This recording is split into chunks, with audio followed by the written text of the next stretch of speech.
Hello my dear students, welcome back. आज हम लोग पढ़ाई करने वाले हैं इलेक्ट्रिक फील्ड। एक इन्फिनिटी लॉन्ग प्लेन शीट है कोई, उसकी वजह से हम इलेक्ट्रिक फील्ड का कैलकुलेशन करना चाहते हैं, उससे रिजल्ट ड्राइव करना चाहते हैं और देखना चाहते हैं कि अगर दो शीट लगाएंगे तो उसके बीच में इलेक्ट्रिक फील्ड कितना होगा और राइट साइड या लेफ्ट साइड कितना होगा। नीट आईआईटी में आए हुए कुछ फेवरेट क्वेश्चंस भी होते हैं इसके ऊपर, जिनके विषय में हम लेटर डिस्कस करेंगे, अभी तो नहीं, क्योंकि अभी आर्टिकल को कंप्लीट करते हैं। ओके, तो सबसे पहले हेडिंग लगाते हैं electric field due to a uniformly charge infinity plane sheet. Electric field due to a infinity long electric field due to a uniformly charged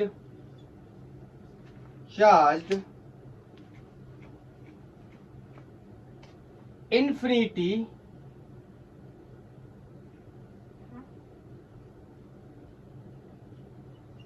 plane sheet. मतलब मेरे पास एक कोई प्लेन शीट है, ठीक है, जिसके डायमेंशंस क्या है, इनफाइनाइट है। क्या है इनफाइनाइट, समझते हैं उसको, थोड़ा सा समझना। जैसे मेरे पास लेट्स से ये कोई एक शीट है, इस तरीके से रखा हुआ एक शीट है, ठीक है, और इस पे यूनिफॉर्मली चार्ज डिस्ट्रीब्यूशन है। मतलब चार्ज की वैल्यू, आपको पता शीट 2D होती है, थिकनेस हम नेग्लेक्सिबल कैलकुलेट करते हैं, इसका काउंट करते हैं, और उसके पास क्या होती है, लेंथ होती है, उसके पास क्या होती है, ब्रेड्थ। तो ये कैसी ज्योमेट्री है, 2D ज्योमेट्री है। मतलब इसके पास क्या होगा, एरिया। मतलब कौन सी चार्ज डेंसिटी होगी, सरफेस चार्ज डेंसिटी होगी। मतलब यूनिफॉर्म चार्ज डेंसिटी का मतलब इक्वल एरिया में इक्वल चार्ज का डिस्ट्रीब्यूशन है। जब तक हम स्पेशली बात ना करें वेरिएबल चार्ज डेंसिटी के बारे में, तब तक आप क्या मान के चलेंगे, हम यूनिफॉर्म चार्ज डेंसिटी की बात कर रहे हैं। मतलब पर यूनिट लेंथ में चार्ज की वैल्यू क्या, सेम। पर यूनिट एरिया में चार्ज की value same. Per unit volume में चार्ज की वैल्यू सेम, जैसे आपने प्रीवियस लेक्चर्स में भी देखा होगा। इस लेक्चर में भी हम करने वाले। बताओ, अब मेरे पास एक प्लेन शीट है, इसका डायमेंशन क्या, इन्फिनिटी।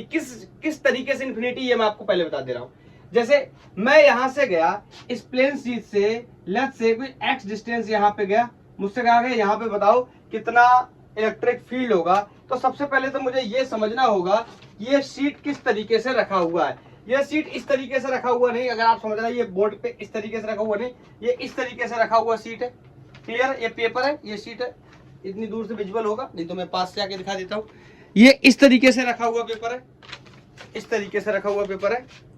ओके, अब बताओ, अब मुझसे कहा जा रहा है कि इस पेपर से इस साइड यहां कहीं पे या इस साइड यहां कहीं पे कितना इलेक्ट्रिक फील्ड होगा। तो मैंने वो पॉइंट बनाया है, कोई पी पॉइंट है एक्स डिस्टेंस पे। तो लो आगे भी देखना पड़ेगा, तो पीछे भी देख लेते हैं, क्योंकि कैसा है, प्लेन शीट है, दोनों तरफ देखना पड़ेगा। बोलो, यहां से मान लिया कोई डिस्टेंस क्या है, एक्स। अब बताओ, आपको पता ऐसे तो हम बता नहीं सकते इलेक्ट्रिक फील्ड। सबसे पहले हमें क्या करना पड़ेगा, इस चार्ज को क्या करना पड़ेगा, कवर करना पड़ेगा, मतलब गॉसियन सरफेस बनाना पड़ेगा। तो यहाँ पे सबसे बेस्ट गॉसियन सरफेस जो रहेगा वो सिलेंड्रिकल गॉसियन सरफेस रहेगा। क्यों, क्योंकि ये इन्फिनिटी चार्ज शीट है, इसको कवर करने के लिए कोई और दूसरा तरीका नहीं है। तो आप इन्फिनिटी शीट के साथ ही कवर करो, फिर उसका एरिया प्रॉब्लम करने लगेगा, क्योंकि शीट कैसा होगा, इन्फिनिटी होगा। दैट्स व्हाई मैं इसको कवर करने चला एक सिलेंडर से। मैंने यहाँ पे बनाया एक क्या, सिलेंडर, मैंने सिलेंडर बनाया। अब मुद्दे की बात समझना, ये सिलेंडर किस तरीके से बना हुआ है, इसीलिए इसमें पेपर का यूज कर रहा हूं। ये एक इन्फिनिटी शीट, आप ऐसा कंसीडर करो, ये कैसा शीट है, इन्फिनिटी, और उसके बीच में मैंने ये इस तरीके से बनाया है। यहाँ पे ये क्या बना है, सिलेंडर। अरे मार्कर का भी शेप कैसा है, सिलेंड्रिकल शेप है। तो बताओ, ये इस तरीके से मैंने इसमें गॉसियन सरफेस बनाया हुआ है। बोलो, ये गॉसियन सरफेस बनाया हुआ है इस साइड में और इस साइड में। मुझे दोनों जगह मार्कर के इस टिप पे, कैप साइड में और इस साइड में, यहां कैलकुलेट करना है मुझे क्या, इलेक्ट्रिक फील्ड बोलो क्या कैलकुलेट करना है, इलेक्ट्रिक फील्ड। तो मैं आपसे पूछूं, सबसे पहले देख लेते हैं एरिया वेक्टर और इलेक्ट्रिक फील्ड वेक्टर का डायरेक्शन बताओ। ये इस तरीके से रखा हुआ प्लेन शीट है, मैं इसके ऊपर जरा थोड़ा सा वो बना देता हूँ, चार्जेस बना देता हूँ, प्लस चार्ज करके ना, ताकि आपको समझ आए। एक सेकंड आप वेट करो।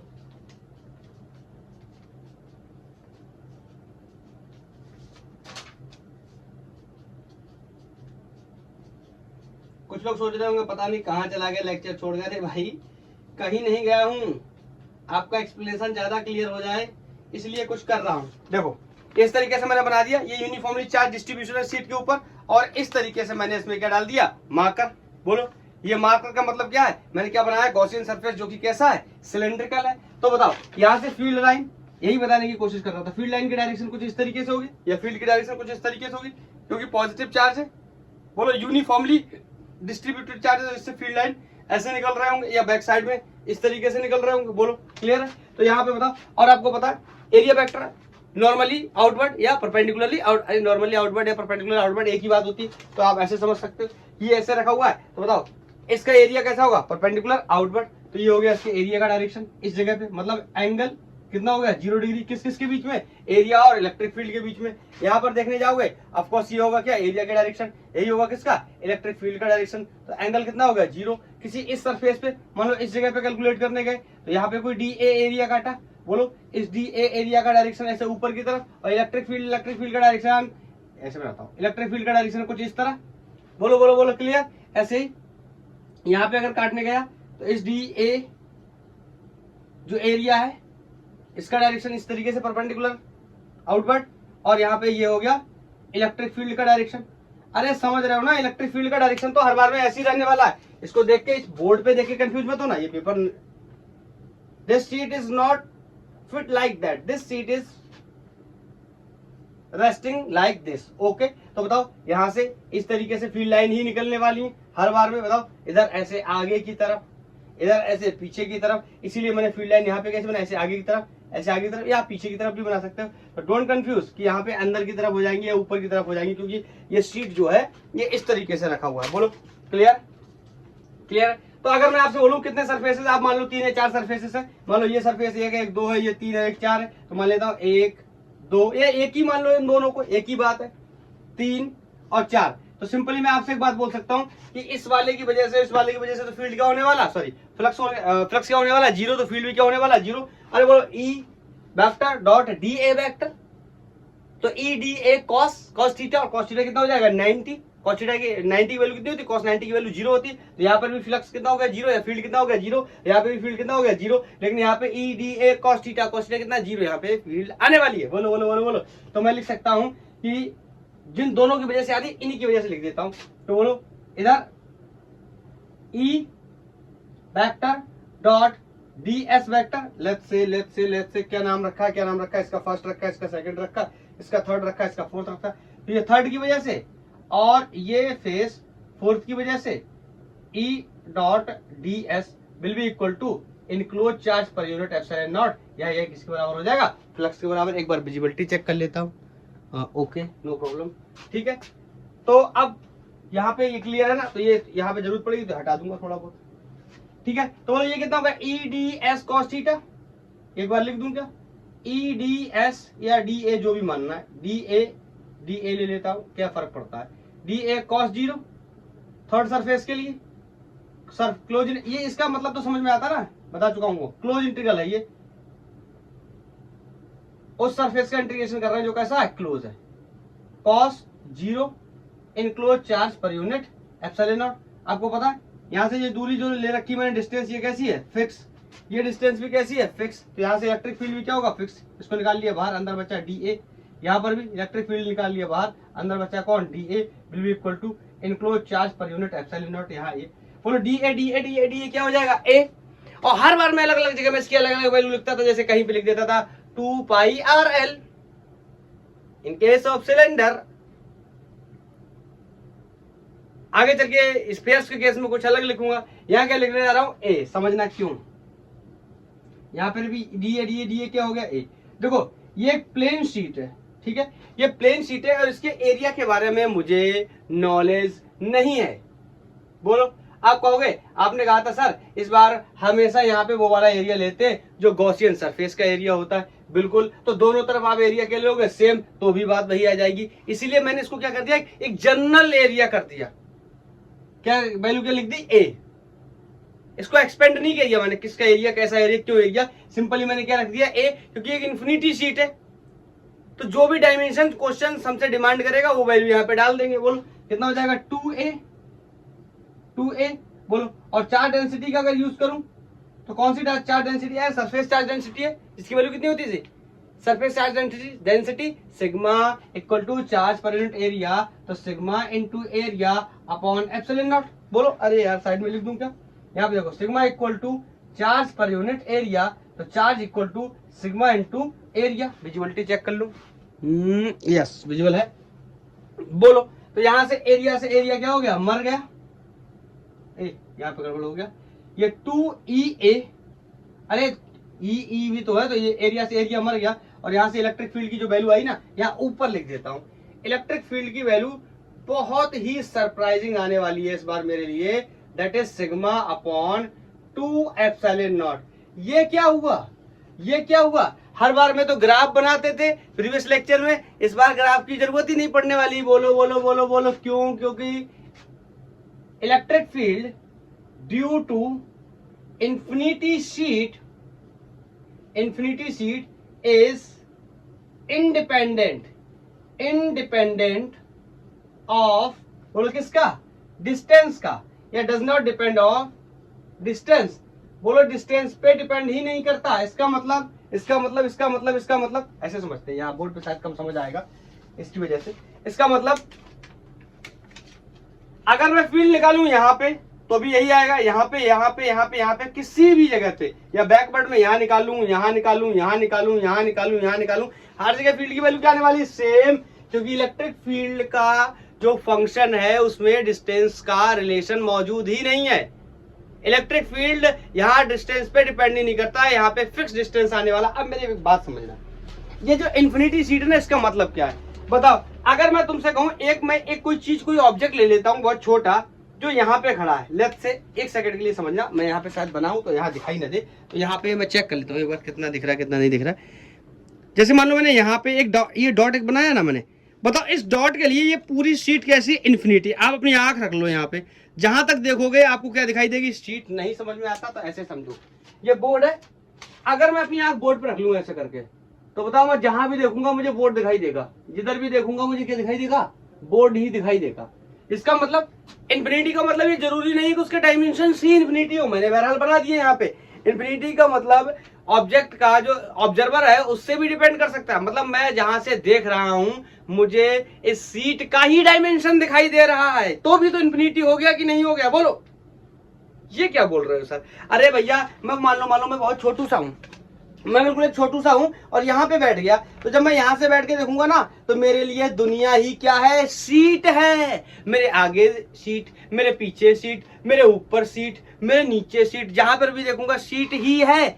इसका मतलब जो सीट का डायमेंशन है मेरे लिए, उस ऑब्जर्वर के लिए क्या है, पर्टिकुलर इनफाइनाइट है। जरूरी नहीं है कि अगर मैं यहाँ से 15 किलोमीटर दूर चला जाऊं या यहाँ से 1 किलोमीटर दूर चला जाऊं तो ये इसका डायमेंशन इन्फिनिटी ही रहे। ये पॉइंट चार्ज की तरह भी ट्रीट कर सकते हैं हम इसको, जरूरत पड़ने पे। समझ रहे हो ना, डिपेंड करेगा कि ऑब्जर्वर कहाँ। ये आप समझ में आया ना, तुम्हें नहीं समझ आया फिर से बताता हूं एक बार। ये जो डिस्टेंस है ना x, ये क्या है, वेरी वेरी स्मॉल है। इसी वजह से जो डायमेंशंस शीट के है वो मुझे कैसे दिख रहा है, इनफाइनाइट। क्लियर। अगर मुझे बनाना हो ग्राफ, अरे सर क्या करेंगे ग्राफ बना के, क्या मजाक करते हैं, इसका भी ग्राफ बनाएंगे, electric field versus distance graph, और ये एक्स एक्सिस पे ही पड़ा रहेगा, वाई एक्सिस पे जाने वाला ही नहीं है, क्योंकि फील्ड डिस्टेंस पे डिपेंड ही नहीं करता। हर जगह फील्ड की वैल्यू क्या रहने वाली है, सेम रहने वाली है, और ये होती है sigma upon 2 epsilon not. Clear. अगर दो शीट दे रखी है उनके बीच में इलेक्ट्रिक फील्ड पूछा जाए, एक्चुअली ये क्वेश्चन कैपेसिटर से पैदा हुआ है। जब हम कैपेसिटर के बारे में सीखेंगे, पढ़ेंगे, तो हमें पता चलेगा कि जो कैपेसिटर होता है वो दो शीट से या दो प्लेट से मिलकर बना होता है जिसके ऊपर यूनिफॉर्म चार्ज डेंसिटी होती है। तो मैं एग्जांपल के लिए केस 1 की बात करता हूं। जैसे मैंने मान लिया ये मेरे पास दो शीट्स है, ठीक है, और इन दोनों शीट्स पे जो चार्ज डेंसिटी है प्लस सिग्मा है। तो मतलब यहां पे चार्ज कैसा फैला हुआ है, प्लस चार्ज फैला हुआ है, हर जगह पे प्लस चार्ज फैला हुआ और यूनिफॉर्म चार्ज डेंसिटी है। ये मैं आपको पहले से बता चुका हूं। जब तक मैं नॉन यूनिफॉर्म की बात नहीं करता तब तक क्या है यूनिफॉर्म। जब तक मैं खराब बातें नहीं करता तब तक मैं कौन हूं, अच्छा इंसान। बोलो। तो मेरे को बेसिकली 3 जगह पे इलेक्ट्रिक फील्ड बतानी है। लेट्स से ये कोई रीजन फर्स्ट है, ये कोई रीजन सेकंड है और ये कोई रीजन थर्ड है। मुझे 3 जगह पे बताना है। Find electric field due to both sheet at first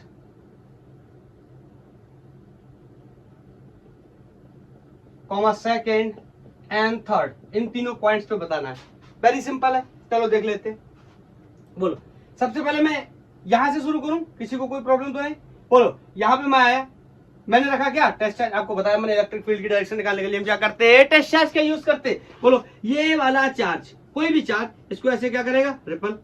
ये वाला चार्ज भी इसको ऐसे क्या करेगा, रिपल। बोलो रिपल्सन किसका ज्यादा होगा, किसी का भी ज्यादा नहीं होगा। क्यों पॉइंट चार्ज की वजह से जो फील्ड की वैल्यू होती है KQ अपॉन R स्क्वायर होती है। KQ अपॉन R स्क्वायर ये सबके लिए कांस्टेंट होता है। क्वेश्चन में ये R डिपेंड ही नहीं करता डिस्टेंस पे। Electric field due to a sheet is independent of distance. और ये डिफरेंशियल चार्ज ले रहे हैं या कोई पर्टिकुलर चार्ज ले रहे हैं तो चार्ज की वैल्यू भी सेम। इसका मतलब E इसके लिए भी क्या हो गया, E इसके लिए भी क्या हो गया, E। अरे बोलो यार, क्यों दोनों के लिए इलेक्ट्रिक फील्ड की वैल्यू यहाँ पे क्या होने वाली है, सेम होने वाली है। बोलो क्यों, क्योंकि ये इंडिपेंडेंट डिस्टेंस है तो बाकी पैरामीटर सेम होगा। तो ये भी इलेक्ट्रिक ई हो जाएगा, ये भी ई हो जाएगा। दोनों का डायरेक्शन क्या हो जाएगा, अपोजिट। क्यों, इस वाले चार्ज को ये वाली प्लेट ऐसे रिपल करेगी, इस वाले चार्ज को ये वाली प्लेट ऐसे रिपल करेगी। तो दोनों का फील्ड क्या हो गया, इक्वल। डायरेक्शन क्या हो गया, अपोजिट। तो बताओ अगर मैं बात करूं net electric field at the point first, तो आप कहोगे क्या, electric field E minus electric field E। दोनों की वैल्यू रख दी। या आप चाहो तो ऐसे भी कर सकते हो, इसको E1 इसको E2 करो, फिर भाई टिपिकल कॉम्प्लिकेशन करो। E1 बराबर क्या करो, E2 बराबर क्या करो, E करो, फिर फाइनली क्या करो, 0 करो। इसका कोई मतलब नहीं। बोलो बोलो बोलो बोलो बोलो बोलो बोलो बोलो बोलो बोलो क्लियर। तो ये हो गया पहले पॉइंट पे। अगर मैं किसी भी एक जगह पे लेट्स से यहाँ पे डिस्कस करता हूँ, यहाँ पे और यहाँ पे सेम ही आने वाला है, देखना कैसे। तो बताओ, यहाँ पे मैं डिस्कस करने चला, यहाँ पे मैंने रखा चार्ज। बोलो ये क्या करेगा, रिपल। बोलो ये क्या करेगा, रिपल। ये वाला प्लेट भी क्या करेगा, रिपल। बोलो किसका रिपल्सन ज्यादा होगा, किसका रिपल्सन कम होगा। सर आप कहते थे इसका डिस्टेंस ज्यादा उसका रिपल्सन कम। अरे भैया वो हम केस किससे बोलते थे, पॉइंट चार्ज की वजह से इलेक्ट्रिक फील्ड या दो फोर्सेस या दो चार्जेस की वजह से फोर्सेस की बात करते थे। लेकिन यहाँ पर इलेक्ट्रिक फील्ड डिस्टेंस पे डिपेंड ही नहीं करता। इसका मतलब ये भी क्या है, ई है, और ये भी क्या है, ई है। बोल मेरे भाई, दोनों ही क्या होंगे, ई, क्योंकि डिस्टेंस पे डिपेंड नहीं करता। इस केस में बात करें तो बताओ क्या होगा। अगर मैं यहाँ पे रखूं कोई पॉइंट चार्ज, बोलो यहाँ पे रखूं मैं कोई पॉइंट चार्ज या टेस्ट चार्ज, तो इसको ऐसे क्या करेगा, रिपल करेगा। बोलो बोलो बोलो बोलो। और ये वाला भी इसको ऐसे क्या करेगा, रिपल करेगा। तो दोनों कहाँ हो जाएंगे, फिर से ई और ई हो जाएंगे। बस बोलो बोलो बोलो। और डिफरेंस इन दोनों में क्या डिफरेंस है, मैग्नीट्यूड वाइज तो इनकी वैल्यू सेम आएगी, डायरेक्शन वाइज अपोजिट आएगी। इधर जो नेट इलेक्ट्रिक फील्ड आएगा तीसरे पॉइंट पे, अगर मैं लिखना चाहूं तो क्या हो जाएगा, बोलो ई प्लस ई। अरे दोनों का डायरेक्शन सेम इसलिए जोड़ दिया, यहाँ दोनों का डायरेक्शन अपोजिट था इसलिए घटा दिया। तो ये क्या हो जाएगा, बोलो 2 टाइम्स ऑफ ई। अरे बोलो यार। और electric field due to a infinity long sheet की वजह से क्या होता है, ये हमें पहले से पता है, सिग्मा अपॉन 2 एप्सिलॉन नॉट, 2 से 2 मर गया। यहाँ इलेक्ट्रिक फील्ड थर्ड रीजन में सिग्मा अपॉन एप्सिलॉन नॉट। पहले चेक कर लूं विजिबिलिटी।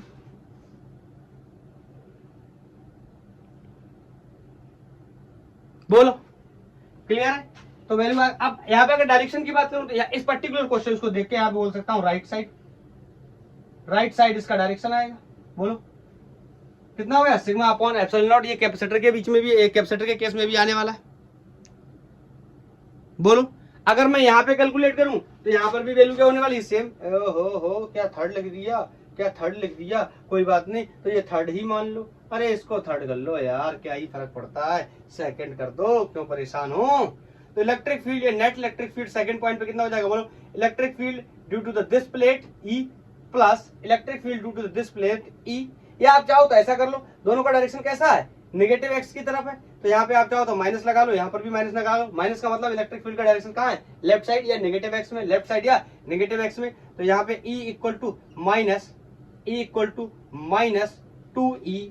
बोलो तो E equal to -2 sigma upon 2 epsilon not, 2 से 2 मर गया, और E की value minus sigma upon epsilon not, sorry हाँ ठीक है, sigma upon epsilon not. Minus क्या कर रहा है, माइनस कह रहा है डायरेक्शन बता रहा हूं, कहां हूं, डायरेक्शन इन नेगेटिव एक्स। पहले विजिबिलिटी चेक करनी पड़ेगी। Yes, direction in negative x, या माइनस का और कोई मतलब नहीं। या आप चाहो तो यहाँ पे दोनों डायरेक्शन को इग्नोर करो तो आप प्लस ले सकते हो, तो यहाँ पर भी प्लस आएगा, यहाँ पर भी प्लस आएगा, और यहाँ पर भी क्या आ जाएगा, प्लस। और यहाँ पर आप मेंशन कर दो डायरेक्शन कहाँ है, लेफ्ट साइड। दोनों चीजें मैंने आपको बता दी, आप दोनों तरीकों से नोट भी कर सकते हो। अरे बोलो भाई, इसका मतलब इलेक्ट्रिक फील्ड बीच में कितना होने वाला है, 0। याद रखना है, लेकिन दोनों पे चार्ज डेंसिटी कैसी है, पॉजिटिव सेम होनी चाहिए। अब इसका मैं दूसरा केस बना देता हूं, ठीक है, बिल्कुल रिजल्ट सेम रहने वाले, एज इट इज रहने वाले, बस ये डायरेक्शन पलट जाएंगे। नहीं, ये डायरेक्शन भी नहीं पलटेंगे, सॉरी, डायरेक्शन भी यही रहने वाले। बोलो अगर दोनों कैसे थे, पॉजिटिव प्लेट थे, और दोनों अगर नेगेटिव प्लेट हो जाए, बोलो दोनों अगर कैसे प्लेट हो जाए, नेगेटिव प्लेट हो जाए। बोलो बिल्कुल सिमिलर केस है। अरे सिमिलर है, यहाँ पे आप जाओगे, ये इसको ऐसे क्या करेगा, अट्रैक्ट कर लेगा अपनी तरफ, ये वाला, ये इसको क्या कर लेगा, अट्रैक्ट कर लेगा, आंसर विल बी सेम। मतलब अगर मैं एक लाइन में बोल दूं, अगर यूनिफॉर्म चार्ज डेंसिटी है तो दो प्लेट्स के बीच में जो इलेक्ट्रिक फील्ड की वैल्यू होगी वो 0 होगी। अगर चार्ज डेंसिटी कैसी है, लाइक टाइप की है, सेम टाइप की है। बोलो, और राइट साइड या लेफ्ट साइड में जो वैल्यू होगी इलेक्ट्रिक फील्ड की, that will be sigma upon epsilon naught. Direction हम देख लेंगे। बोलो, तो ये दोनों केसेस हो गए। अगर मैं बात करूं, केस फर्स्ट था वो, ये केस मान लो सेकंड हो गया, और मान लो मैं बात करूं लास्ट केस या थर्ड केस की, तीसरा केस हटा रहा हूं उसको। तीसरे केस में क्या करता हूं ना, एक प्लेट को पॉजिटिव चार्ज कर लेता हूं और एक प्लेट को नेगेटिव चार्ज कर लेता हूं, फिर देखता हूं क्या होता है।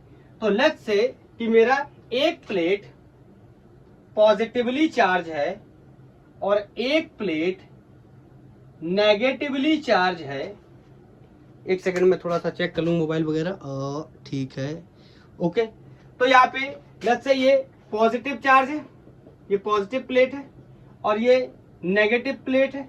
तो फिर से वही बात, ये सेकंड रीजन माना तो सेकंड मान लेता हूं, ये फर्स्ट रीजन माना तो फर्स्ट, यहाँ कोई थर्ड रीजन माना तो थर्ड।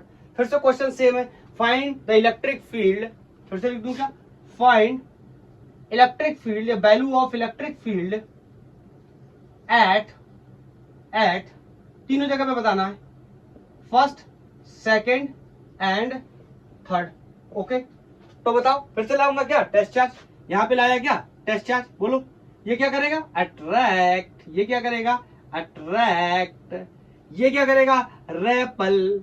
कौन ज्यादा अट्रैक्ट करेगा, कौन कम रिपल करेगा, या अट्रैक्शन और रिपल्सन में क्या रिलेशन होंगे। सर अट्रैक्शन और रिपल्सन सेम होने वाले हैं, क्योंकि सर जो इलेक्ट्रिक फील्ड पॉइंट चार्ज की वजह से होता है वो KQ अपॉन R स्क्वायर होता है, K पहले से कांस्टेंट है। इस पर्टिकुलर क्वेश्चन पे इलेक्ट्रिक फील्ड R पे डिपेंड नहीं करता, Q दोनों के लिए सेम है। इसका मतलब सर E सबके लिए क्या होगा, सेम होगा। इसका मतलब E कोई ज्यादा कोई बड़ा नहीं होगा। तो यहाँ अगर मैं निकालने गया net electric field at the point first, तो बोलो दोनों एक ही डायरेक्शन में आ गया, बोलो बोलो बोलो बोलो, तो कितना हो जाएगा 2E। और electric field due to a infinity sheet की वजह से हमें पहले से पता है, that is sigma upon 2 epsilon not, 2 से 2 मर गया, this is sigma upon epsilon naught. Direction right side. अगर इस प्लेट को इधर कर दोगे, इसको उधर कर दोगे तो डायरेक्शन लेफ्ट साइड। इतना आप पढ़ चुके हो, हम लोग बहुत लंबा डिस्कशन कर चुके हैं, ये तो बहुत बेसिक बात है। अगर मैं इस साइड में बात करूं, अब देखो ज्यादा नहीं बताऊंगा, ऐसे बोल के बता दे रहा हूँ, आपको भी पता है। यहाँ पे कितना आने वाला, 0, यहाँ पर भी कितना आने वाला, 0। बोलो पूछो क्यों, पूछो क्यों, बोलो। यहाँ पे रखूंगा टेस्ट चार्ज, ये क्या करेगा, अट्रैक्ट, ये क्या करेगा, अट्रैक्ट, ये वाला प्लेट क्या करेगा, अट्रैक्ट, ये वाला प्लेट क्या करेगा, रिपल। बोलो ये वाला प्लेट क्या करेगा, रिपल। बोलो और दोनों के लिए इलेक्ट्रिक फील्ड की वैल्यू क्या होने वाली, सेम। कोई ज्यादा या कोई कम अट्रैक्ट नहीं करेगा, ना कोई कम अट्रैक्ट करेगा ना कोई ज्यादा रिपल करेगा, क्योंकि इलेक्ट्रिक फील्ड की वैल्यू आर पे डिपेंड ही नहीं करती। इसका मतलब ई दोनों केस में क्या होंगे, सेम। और यहाँ निकालने जाऊंगा अगर क्या, net electric field at the second point. अब मैं ज्यादा एक्सप्लेन नहीं करूंगा, अरे चलो कर देता हूं। तो यहाँ क्या हो गया, ई माइनस ई, और E at the second point will be 0। मतलब राइट साइड क्या हो गया, फील्ड 0। अगर यहाँ पे चेक करने आओ तो बोलो ये पॉजिटिव प्लेट है, ये इसको ऐसे क्या करेगा, अरे ऐसे क्या करेगा, रिपल करेगा। ये कैसा नेगेटिव सीट है, ये इसको ऐसे क्या करेगा, अट्रैक्ट करेगा। बोलो कितना फील्ड होगा, ई फील्ड होगा। इसके केस में भी क्या होगा, ई फील्ड होगा। सर ये ई की वैल्यू बार बार इलेक्ट्रिक फील्ड की वैल्यू ई क्यों आ रही, क्योंकि ई की वैल्यू आर पे डिपेंड नहीं करती। अगर आर पे डिपेंड करती तो मैं क्या बोलता, ये इसको ज्यादा रिपल करेगा, ये इसको कम अट्रैक्ट करेगा। लेकिन ऐसा मैं यहाँ नहीं बोल सकता। क्यों नहीं बोल सकता, क्योंकि इलेक्ट्रिक फील्ड की वैल्यू डिपेंड ही नहीं करती है किसके ऊपर, डिस्टेंस के ऊपर। यही तो हमारे लिए यहाँ पे सॉलिड पॉइंट है। तो यहाँ पर बोलो फिर से मैं लिखने गया, electric field at the point third will be E minus E. दोनों का डायरेक्शन कैसा, opposite, and everybody knows result is going to be 0 0। बहुत ही फेवरेट क्वेश्चन है ये। बोलो इलेक्ट्रिक फील्ड कितना हो गया, 0 हो गया। इसका मतलब जब चार्ज डेंसिटी सेम थी, चाहे प्लस थी दोनों प्लेट्स पे या दोनों प्लेट्स पे माइनस थी। मैं प्लेट्स इसलिए बोल रहा हूं, फ्यूचर देख के बात कर रहा हूं, कैपेसिटर की बात करने वाले हैं। ये कैपेसिटर ही बना हुआ है एक प्रकार से। कैपेसिटर की एक प्लेट पॉजिटिव चार्ज होती है, दूसरी प्लेट नेगेटिवली चार्ज होती है, दोनों पे अपोजिट चार्ज डेंसिटी होती है। क्योंकि बैटरी की चार्ज डेंसिटी होने की वजह से तो बिल्कुल सेम इलेक्ट्रिक फील्ड आने वाला है किसमें, कैपेसिटर के केस में भी। बोलो कैपेसिटर अगर हमने नहीं पढ़ा आपने तो कोई बात नहीं, हम लोग आगे चल के इस चैप्टर को खत्म करने के बाद इलेक्ट्रिक पोटेंशियल एंड कैपेसिटर की ही बात करने वाले हैं। तो बोलो अगर लाइक चार्जेस है या लाइक चार्ज डेंसिटी है तो इलेक्ट्रिक फील्ड बीच में कितना आने वाला है, बोल भाई 0। और लेफ्ट और राइट में कितना आने वाला है, सिग्मा अपॉन 2 एप्सिलॉन नॉट। लेकिन अगर दोनों प्लेट्स पे या दोनों शीट्स पे जो इलेक्ट्रिक फील्ड है, जो इलेक्ट्रिक फील्ड डेंसिटी वो अपोजिट है, लेफ्ट से एक पे पॉजिटिव है और एक पे नेगेटिव है, तो बोल लेफ्ट और राइट क्या आएगा, electric field, net electric field क्या आएगा, 0 आएगा। और बोल भाई बीच में कितना आएगा, सिग्मा अपॉन एप्सिलॉन नॉट आएगा। इसी को हम बोल सकते हैं कैपेसिटर के प्लेट्स के बीच में भी यही आंसर आने वाला, जो कि मैं बता भी चुका हूं। तो इस तरीके से बेचारा electric field due to a plane infinity sheet का डेरिवेशन कंप्लीट होता हुआ नाउ इस लेक्चर को यहीं पे क्लोज करेंगे। And further we will record the another lecture electric field due to the sphere. Sphere में भी सेम कहानी वाली होने वाली है, कंडक्टिंग स्फीयर या नॉन कंडक्टिंग स्फीयर। कंडक्टिंग में भी 2 पार्ट होने वाले हैं, सॉलिड स्फीयर या हॉलो स्फीयर। नॉन कंडक्टिंग में भी 2 पार्ट होने वाले हैं, सॉलिड नॉन कंडक्टिंग स्फीयर या hollow non conducting sphere. Just like the previous lecture in case of cylinder, hollow, solid, conducting, non conducting. तो आगे भी हम लोग डिस्कस करने वाले हैं। उसके बाद हम लोग कुछ क्वेश्चंस नीट और आईआईटी के क्वेश्चंस को मिला करके एक अच्छा लेक्चर रिकॉर्ड कर लेंगे, या 2 पार्ट भी बना सकते हैं देखने के बाद। बोलो तो नेक्स्ट लेक्चर में हम डिस्कस करेंगे क्या, स्फीयर्स की वजह से इलेक्ट्रिक फील्ड। तब तक के लिए थैंक यू, धन्यवाद। अगर आपका कोई सजेशन है तो आप मुझे बता सकते हैं। पढ़ाई करते रहिए, वेरी बेस्ट।